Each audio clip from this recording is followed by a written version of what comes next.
Okay, I think it's time to get started. Good morning. My name is Rosie O'Brien-Wojtek, and I'm an Assistant Executive Director for the Connecticut Association of Schools.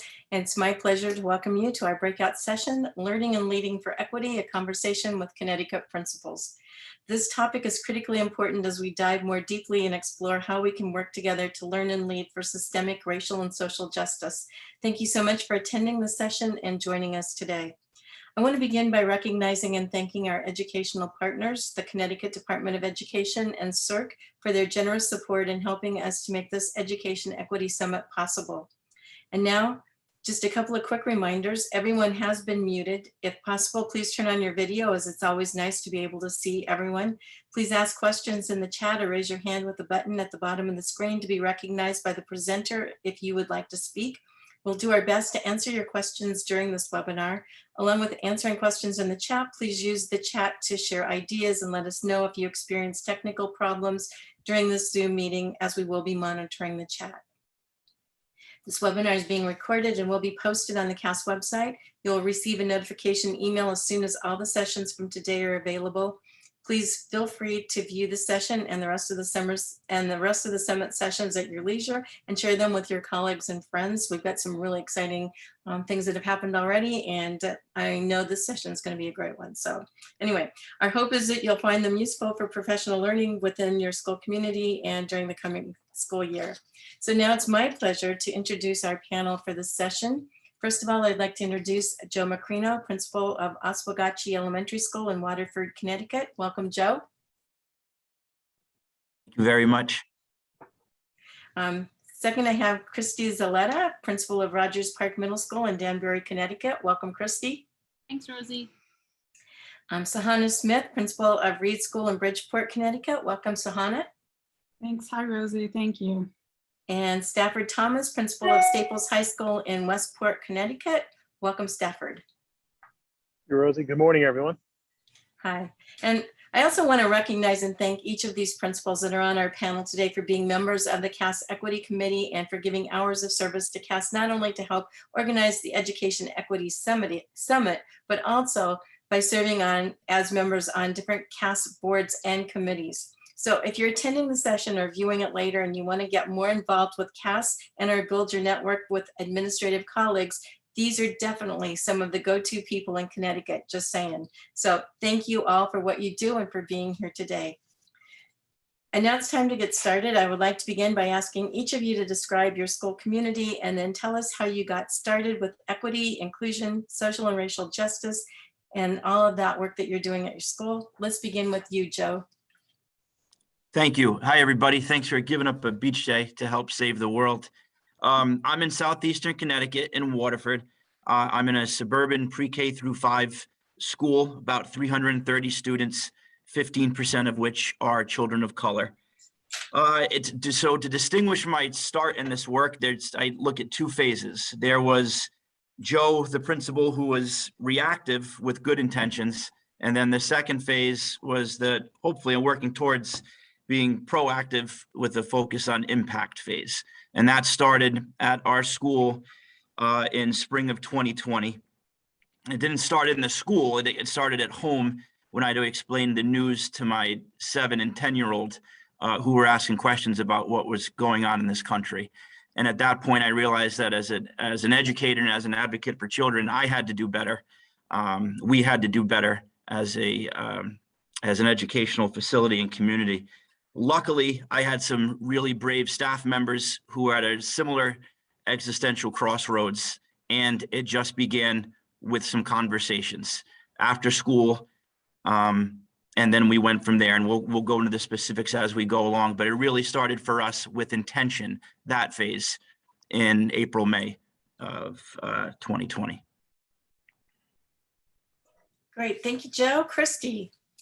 Thanks, Rosie. Hi, everyone. I'm in Danbury, Connecticut. I'm in one of the 3 middle schools here in Danbury, and we have about 1,000 or so students. We're a comprehensive middle school, 6 through 8.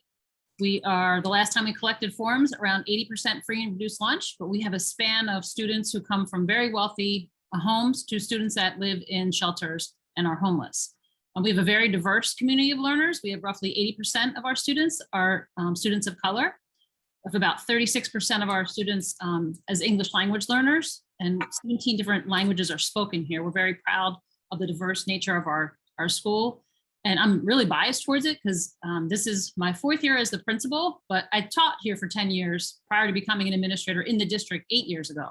So I have a very strong affinity to the school. I guess I got started by coming from where I grew up in New Jersey, a very not a suburban, almost rural area that did not have a lot of diversity.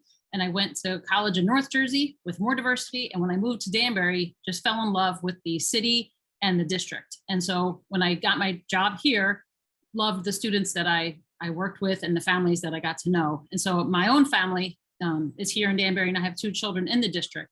So that kind of started me on wanting to, kind of what Joe said, have a better world.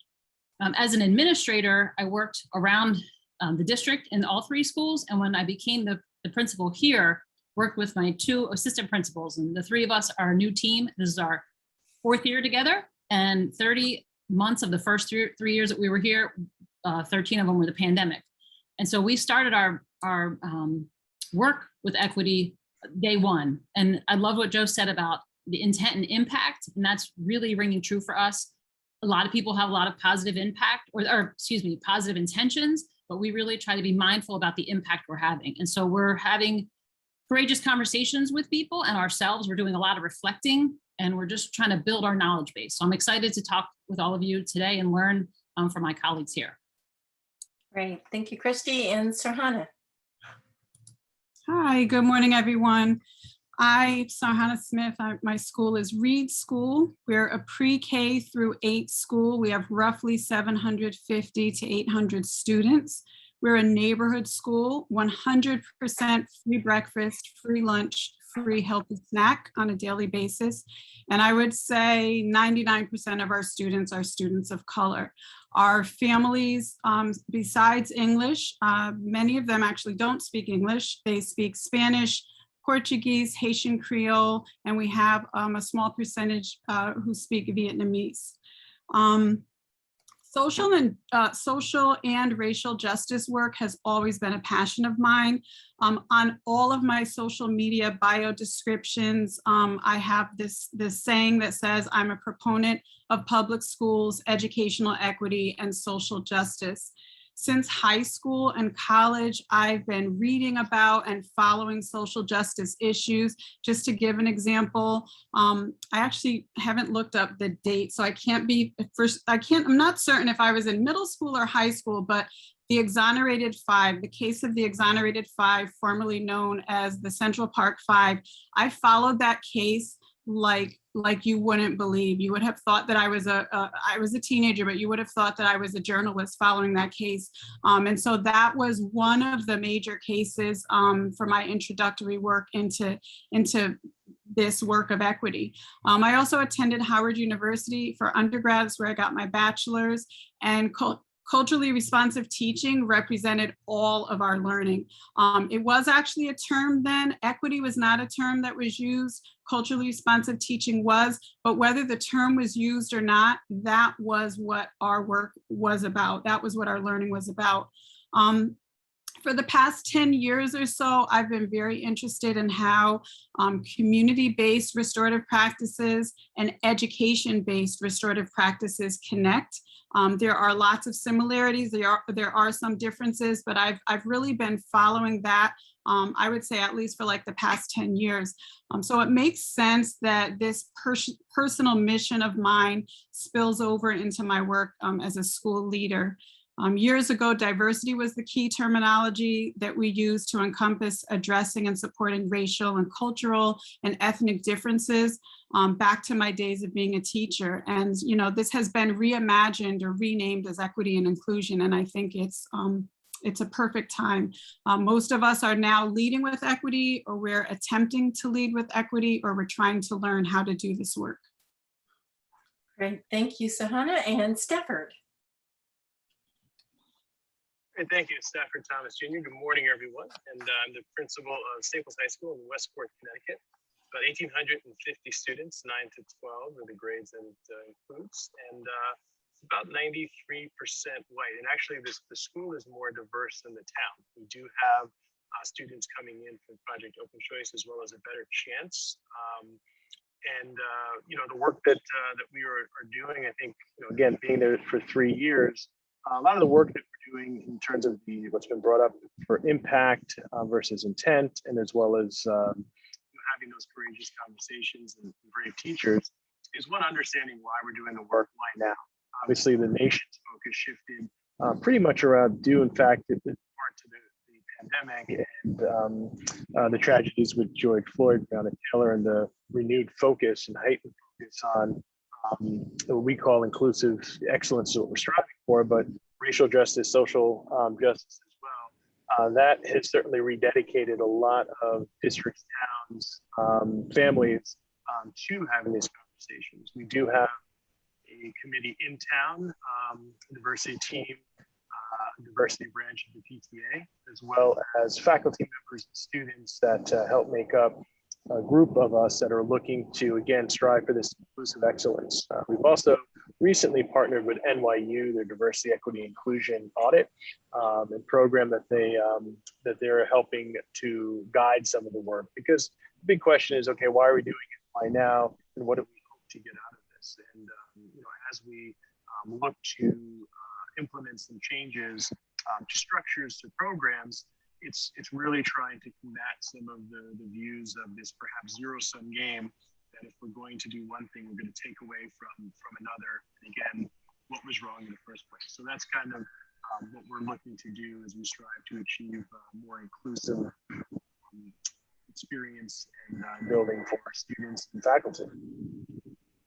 Great, thank you. And I can tell that you all have put a lot of thought into what you've been doing and that you have started doing work. But again, and we know it's a journey, but again, I'd like to ask each of you, if you look at this whole journey as a continuum of action on a scale of 0 to 10, with 0 being you haven't started yet, nobody's there, because I can tell just from what you've said so far, and 10 being utopia, which we know that we probably will never reach. But somewhere in between, where on the continuum of action do you find yourself and your school community, and why?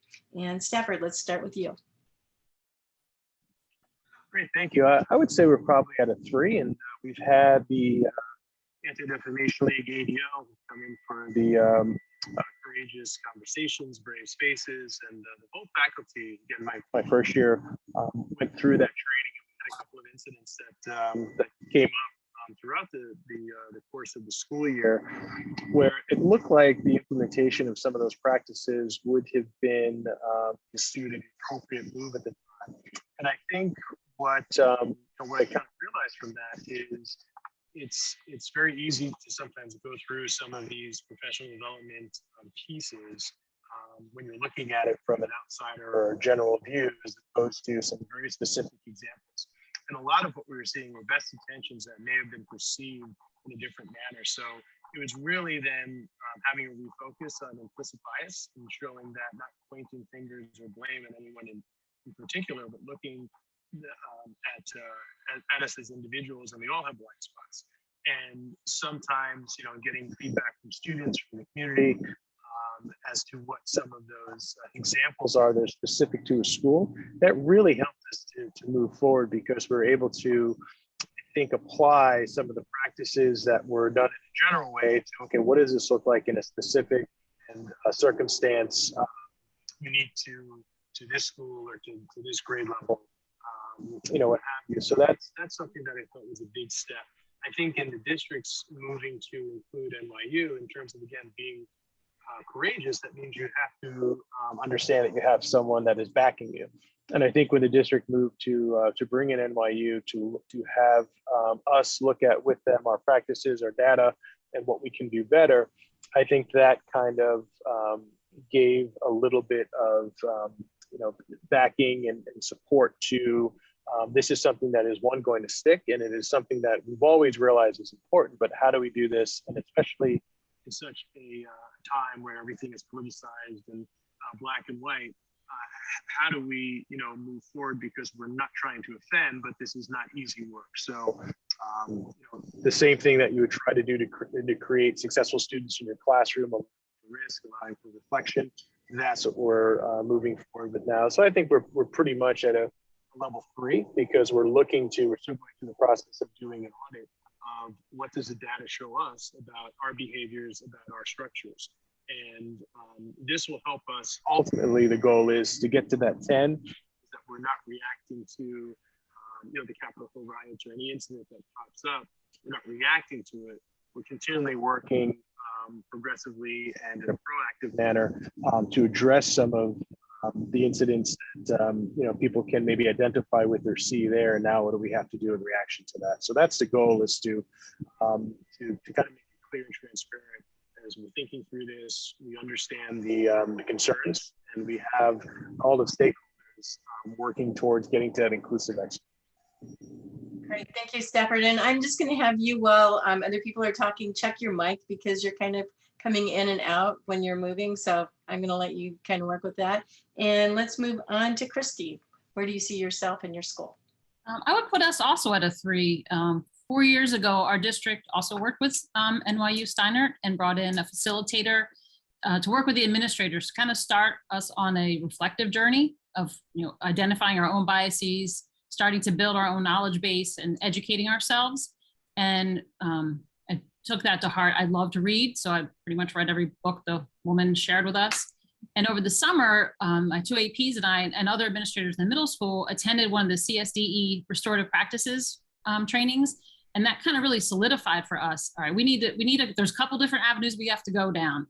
One of it is building our own knowledge base, is identifying our own biases, how we're going to address that, and then changing the culture and the climate of the school around how we deal with the students and their behavior. We've done a lot of work with our staff. We brought Joanne Freiberg in.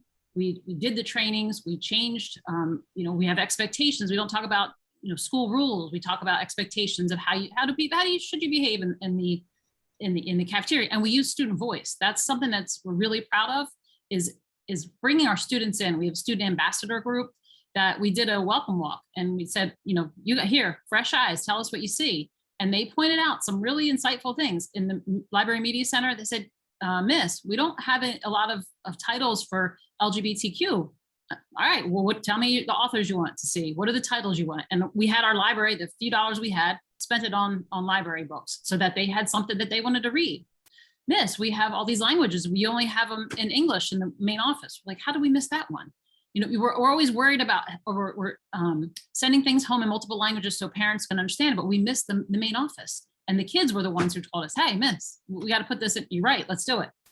Something that's been really impactful, this book, you can't see because of the background, Culturally Responsive Teaching the Brain by Zaretta Hammond was one of the books that the NYU person told me about, and is one of my favorite books. If you could see it, it's got highlighting, it's got dog ears. I mean, I tore this book up because I loved it so much. And I spent the last few dollars of our instructional supply money on getting the book for the entire staff. And we started before the pandemic with a book study, and people were getting excited about it. Some people were a little bit, you got the whole continuum of people's acceptance of where they are at on that continuum, but we started it.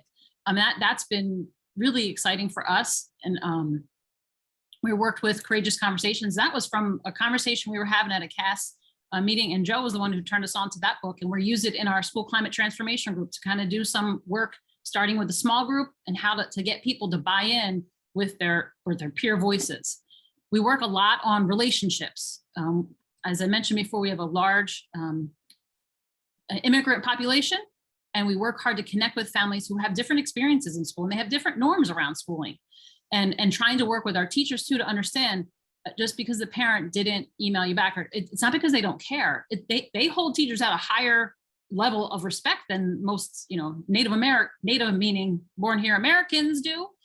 You're the authority in that. And so it's not a lack of caring about school. It's there to actually a sign of respect for you. And we bring the parents in, and we have our local Latin deli cater dinners. We give them childcare, and we do our trainings for them in different, our Power School and Google Classroom in their native language so that they can understand.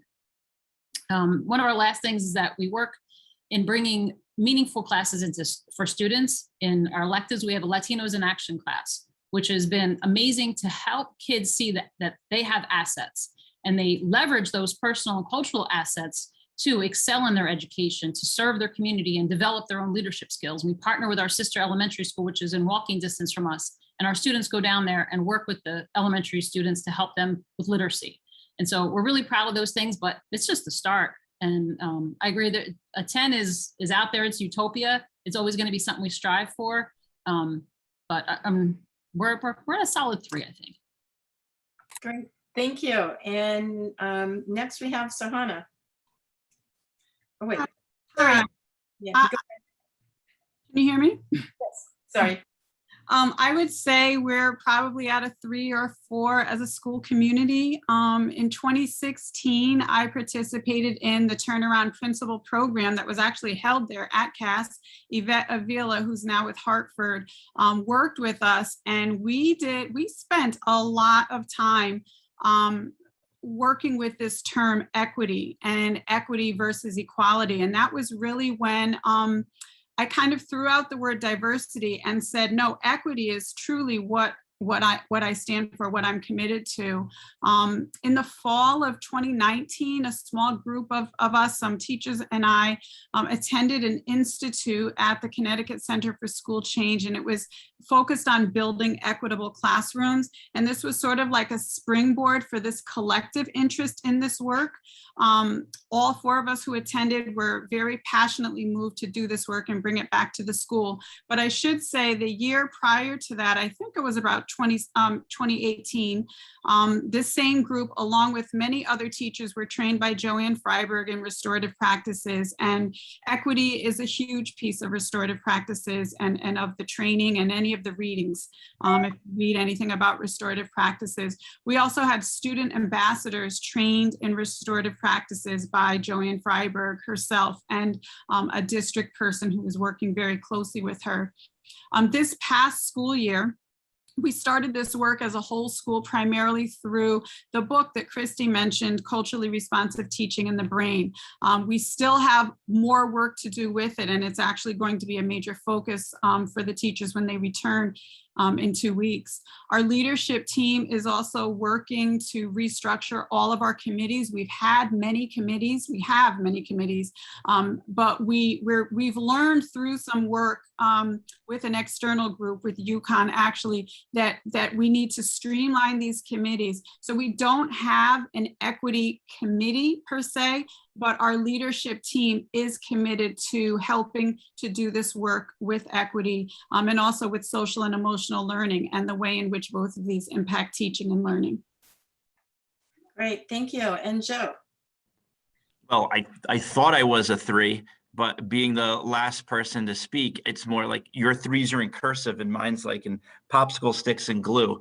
But I'm proud of that popsicle stick and glue 3, and you got to start somewhere. So I guess for going back to the question of the continuum, I'm on the continuum, we're on the continuum, and that's what counts. It started with, we just wanted to start and fix the world, but clearly as a crew, we realized we had to, once again, work with intention. We started out with some self-reflection, a couple of us, like literally 3 to 5 teachers that got around the table one day informally and said, what do we have to do? There's furrowed brows and tears, and we really wanted to make a change, but we realized we really had to do some self-reflection, and we had to define some terminology. So we went with the basics. We all started reading, White Fragility and How to Be Anti-Racist and Stamped, and those were very important. I don't want to put those down on any kind of tier, but I'm just telling you that's where we started.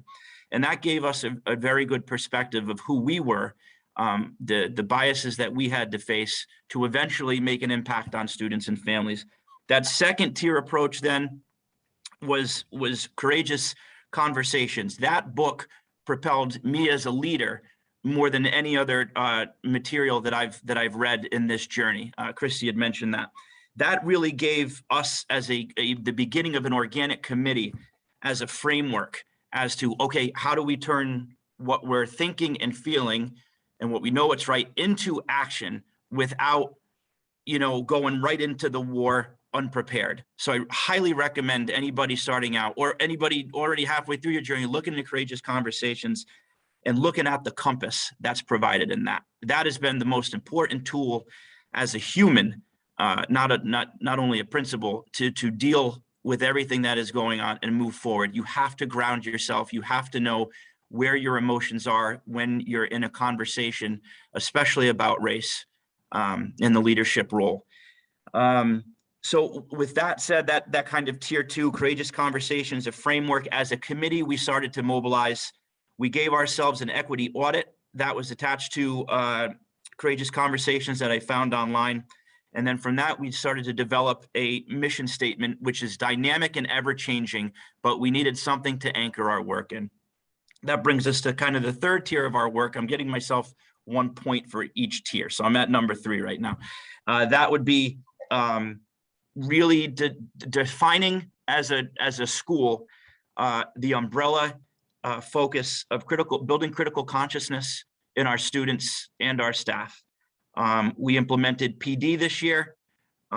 We look at and I think in another question we'll get into specifics, but that's where we're at. We're providing specific PD about critical consciousness, about implicit and explicit bias. And we're going to start initiating, as soon as we get back to school, trimesterly unit reviews before units are taught through the lens of critical consciousness and culturally responsive teaching. Simply put, we're going to take 2 hours with all of our grade level leaders to sit down, look at the upcoming units and say, who are we not hearing? Who are we leaving out?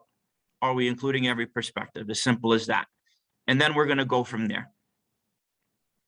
Great, thank you, Joe. So Hannah, you said you didn't have a equity team. Joe, you said you did. I didn't hear the other two, Kristy and Stafford, if you have an equity team or not. So my question is, because I'm wondering, I know that people, if you have an equity team, what it might look like, or what the structures, the roles, responsibilities of your team might be. So even if you did say something, Sarhanna, and that you may be doing things a little bit differently, the way you've got it structured, but talk about how you structure the work that you're doing, and if you're thinking about having a team, or if you like the way it's working right now. So Sarhanna, let's start with you.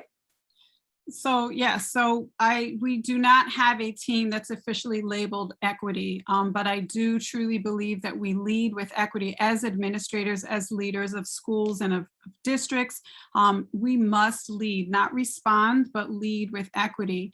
So I have a leadership team that's doing this work, and it may evolve as a subcommittee of our leadership team. We have, the 2 very major focus areas are equity and social and emotional learning. Our team is made up of the administrative team. I have 2 assistant principals, 1 teacher per grade level, and then a few non-classroom teachers, such as a resource teacher, English language learner teacher, and an interventionist. I have a small group of very committed teachers who come to me often with ideas that they've been inspired by. These are the teachers who attend voluntary workshops, committees, seminars, and they help drive this work. And they are a member of our school-wide leadership team.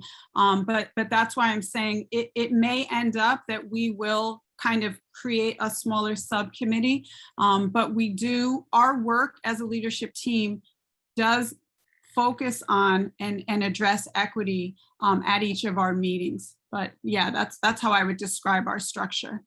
Great, thank you. What about you, Stafford? Right, we do have a DEI team, and I think the most important piece is how it impacts the various arenas. So clearly at the high school, with the different curricula that are created and the amount of courses offered, over 200 different courses. We're looking at getting our faculty and students involved in the curriculum design to see and make sure that there's our populations being reflected as we look at really a K-12, certainly a 6-12 view as to what students are experiencing, and also creating some, which at the high school level is more of a challenge, but we've been able to create some consistent and across the board experiences for students in the process.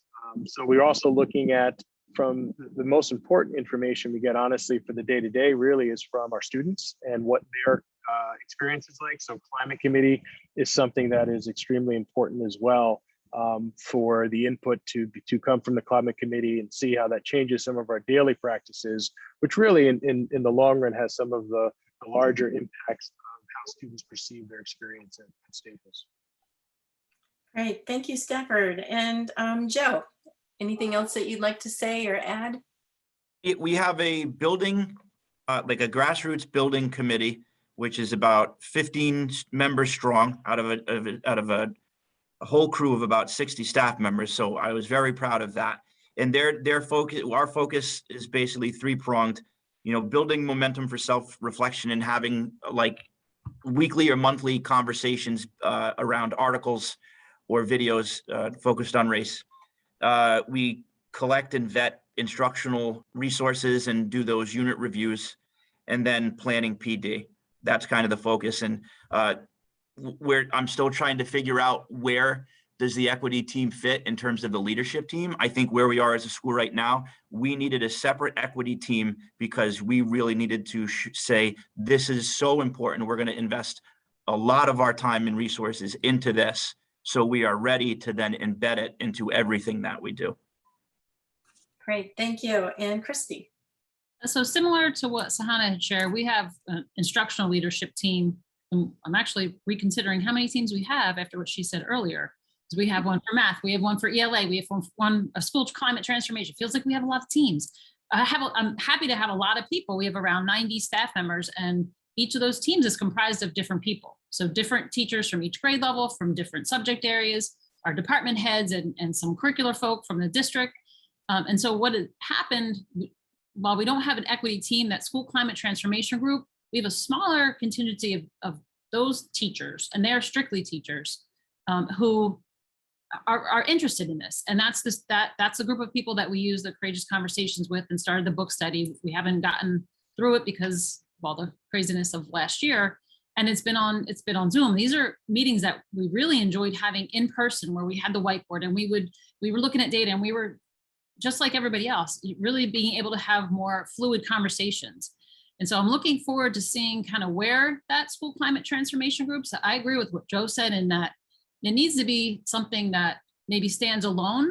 But I also think that we need to lead with equity. I think that maybe we don't always think about that. Or maybe I don't think about that. But when in reflecting on it, I'm like, yeah, we do lead with equity. We are thinking about how are we making sure all students have these experiences? How do we make sure all students are getting their needs met with what we're doing?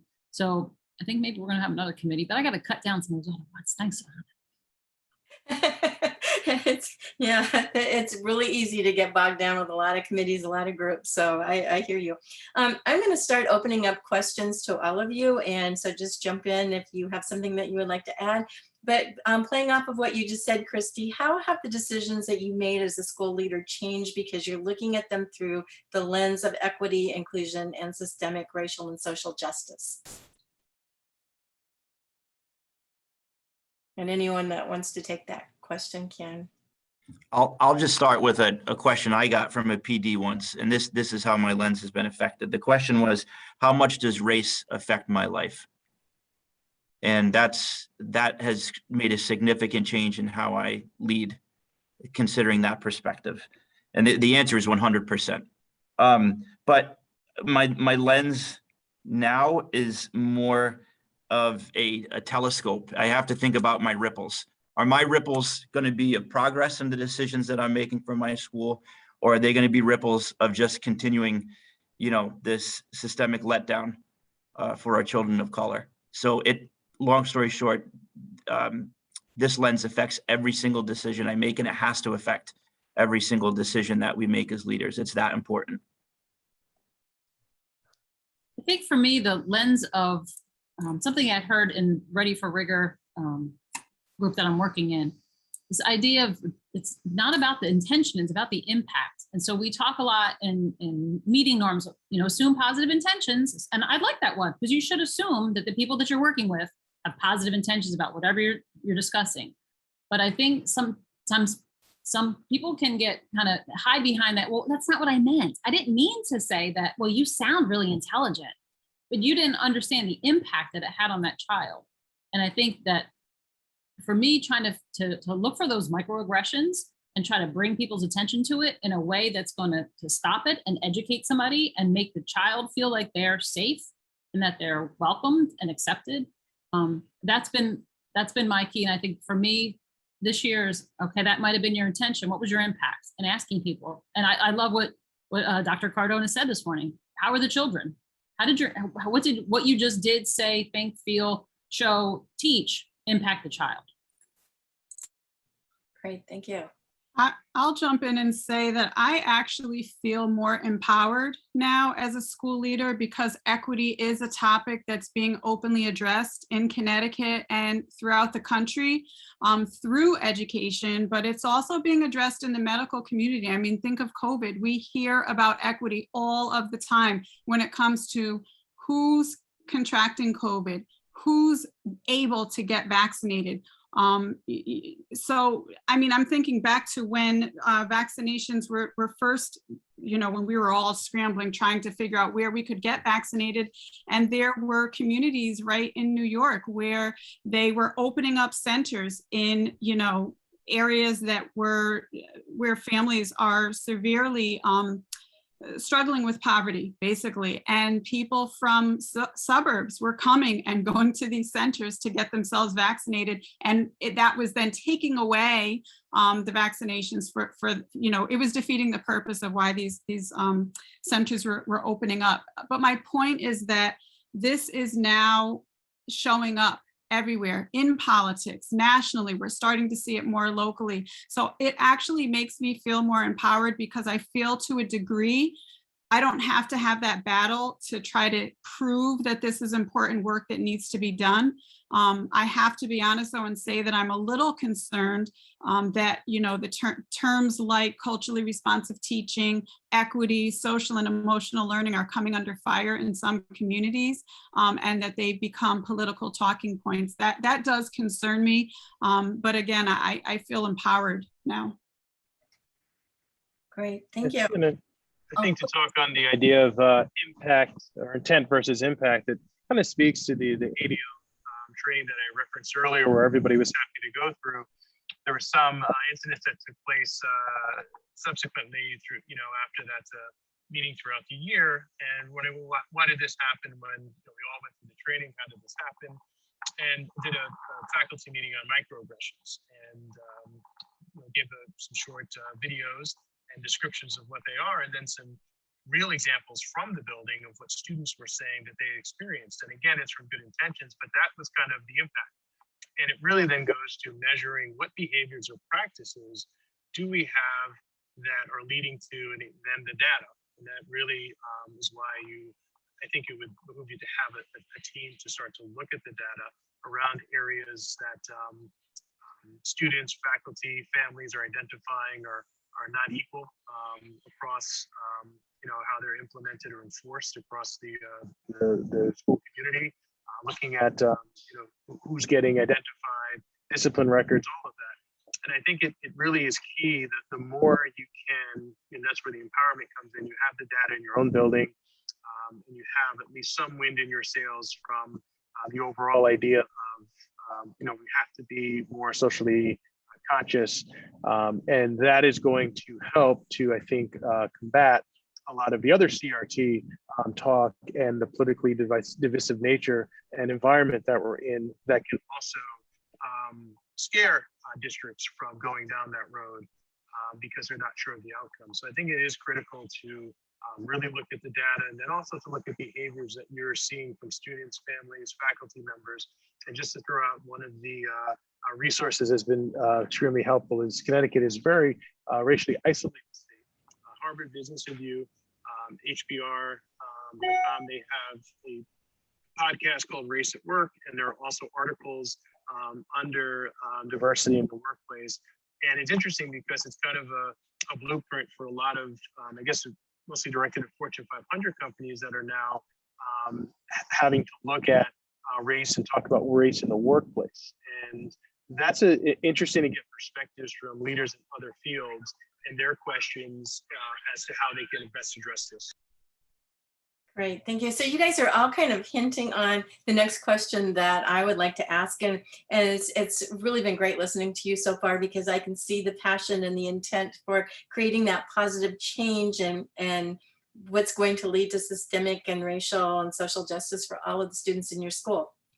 And the intent is great, like you were saying, Kristy, those positive intentions, Joe, the ripples that you're talking about. But what about the impact? What impact has the work that you've already done so far accomplished in your school? You said that you're 3s and 4s, and that's great. I'm so glad that you're moving on that continuum. But and besides, what is the impact that you're seeing, the results that you're seeing? How do you know? Meaning, how do you monitor the work? Stafford, you talked a little bit about the data, looking at the data. So what data should we be looking at, and what feedback do you want to collect so that you can make decisions at your school? I'll jump in and start. One of the facets is relationship building. So our school, it's like the downtown school. It's been known, oh, it's the bad school. When I taught here, people are like, you want to teach there? Why? Why not? I love this place. And so it's been a challenge this is coming into year 18 of, oh, you're going to go to that school. Oh, the other one's so much better. Now we have 2, you got to go to the other ones. And so for me, how I know it's an impact is that one of our after school program leaders said to me just a few weeks ago, this is the first year there's not been one 5th grade parent that says they're afraid to come to your school. Seems like something simple, but it's not. That's huge for us. We've had parents who have had kids come through who are always, proponents of us, come back and say, it feels different. There's like a vibe in here. That to me, you can't measure it. I didn't have a Likert scale, but when somebody comes and tells me that there's a vibe in here, that they feel welcome and that they feel accepted and they feel at home, then we're doing the right thing and our impact's starting. We're not done, but our impact's starting. And when we have community members that are seeing us and we're rebranding ourselves, and our teachers, I have an amazing staff that's working hard, and it's the parents saying and being vocal outside of the school. We got a shout out at a Board of Ed meeting about what a wonderful job that our staff did during the pandemic. Remember, we were full remote for most of last year. And then hybrid, we barely were in, and people were commending us on what we did. So that for me is the impact is right now in relationships, the environment, and I know because people are saying it. At the high school level, you really want to look at, for one, 4-year colleges for that process. Is there a packet that a counselor would give to one student and a different packet for another student?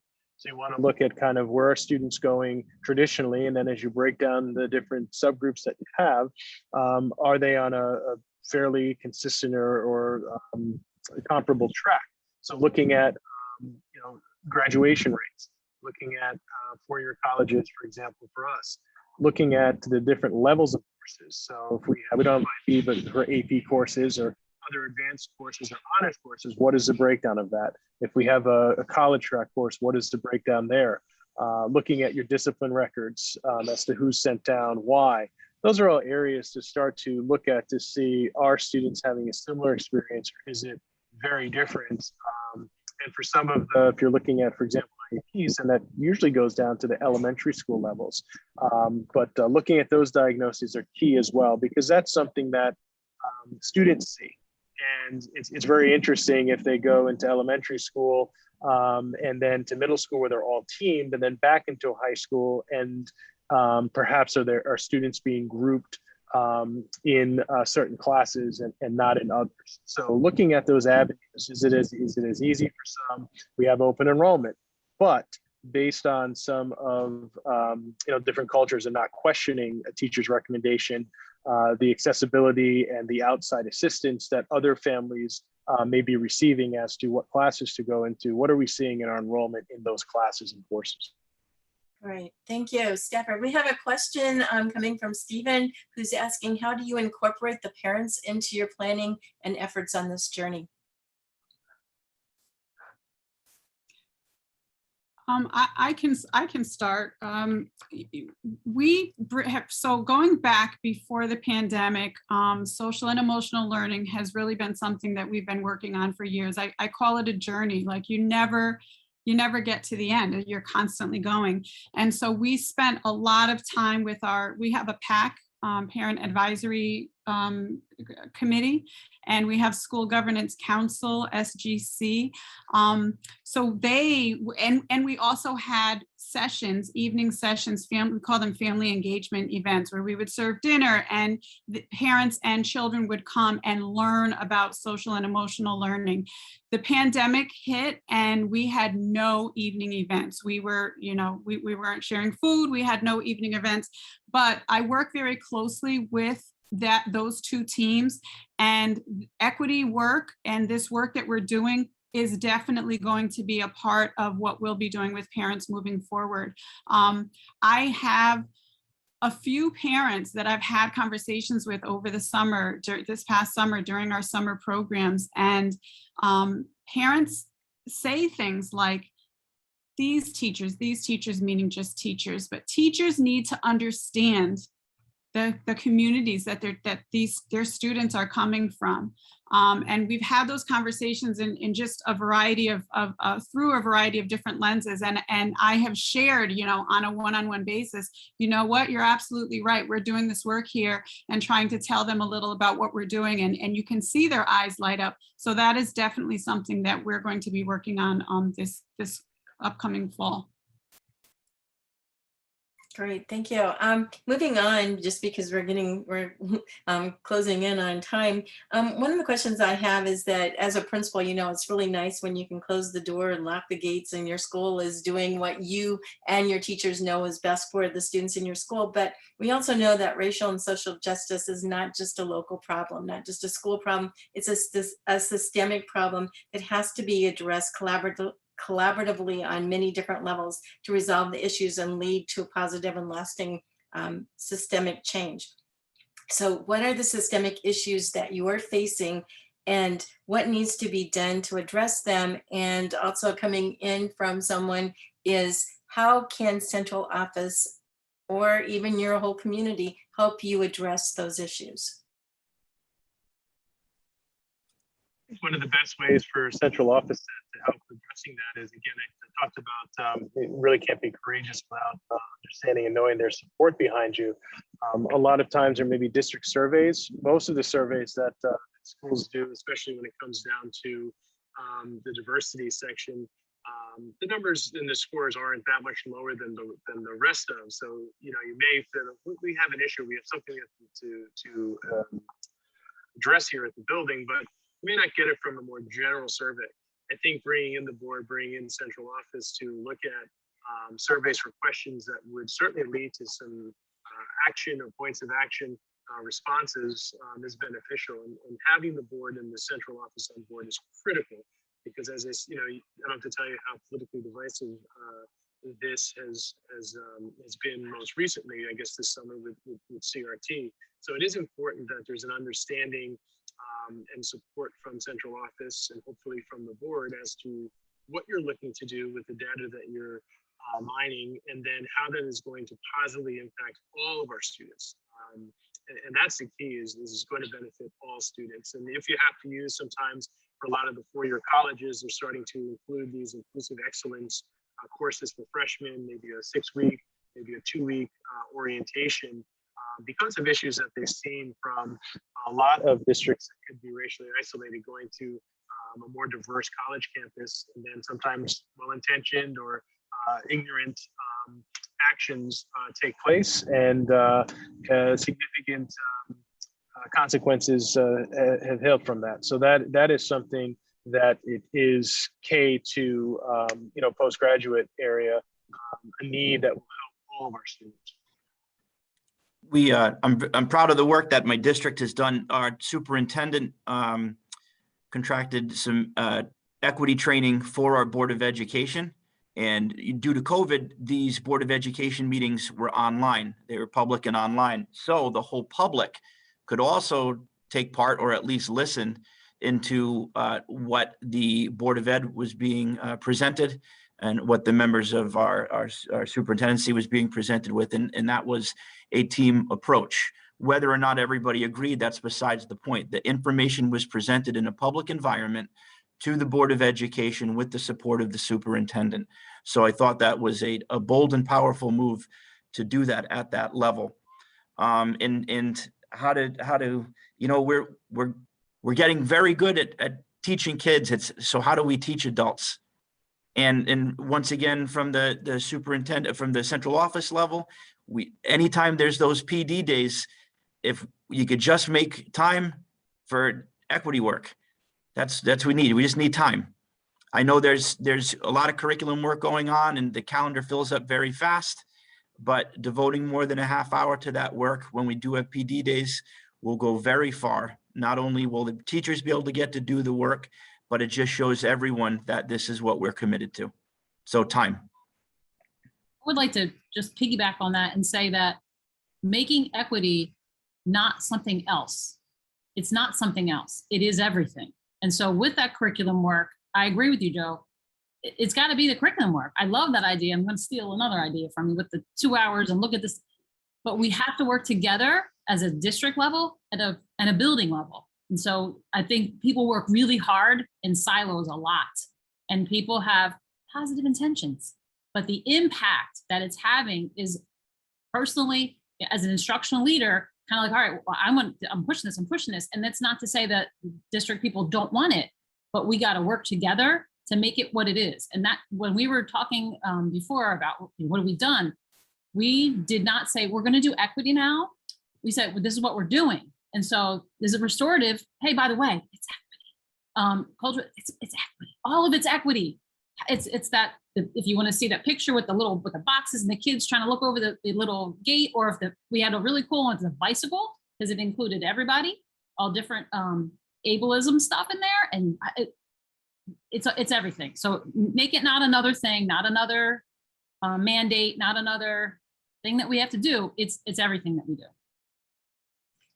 Perfectly said. And I can't, I know I'm looking at the time, but I can't let us move on without talking about the students. You've talked a little bit about the students, but we know that we're here for the kids. So what is it that you're doing to help the students in your schools understand equity, understand inclusion, and treating each other with respect, helping them find their voices and dealing with the whole issues of diversity, inclusion, and equity?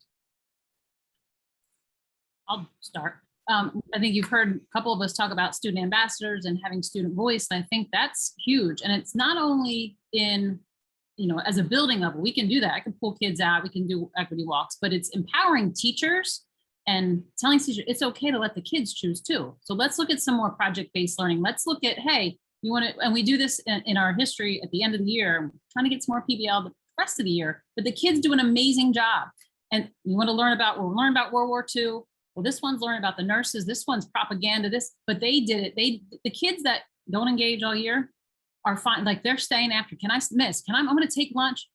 Why aren't we doing this all the time?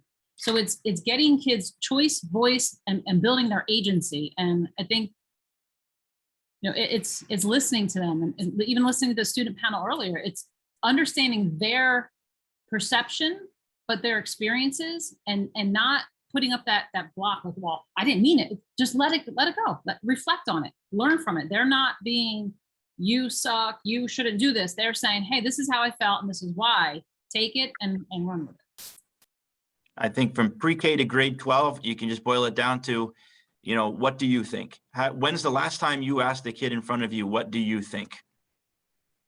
And I think that can start in pre-K, and that falls under critical consciousness, giving them the forum to openly discuss something in a safe environment, and the teacher having the capacity to say, that's a really good point. I got to think about it. I'll get back to you. So then they can plan their lessons, letting the students kind of navigate that course and having the teacher be the facilitator.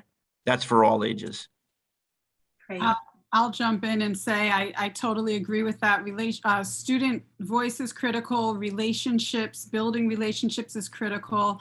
Our teachers this past year were able to select as their SLO. For all the teachers out there, you have to select. Some districts are 1, some districts are 2. We're now at 1 SLO, and everyone was able to select social and emotional learning as their SLO. And during our end of year conferences, every teacher team felt that this past school year, during the pandemic, while we were fully remote and hybrid with half of our students at home, they felt that this past year, they learned who their students were. They learned them more than ever before, that their relationships were deeper than ever before. So I feel that the pandemic really opened everyone's eyes to the real value of social and emotional learning, which is truly manifested through equity issues.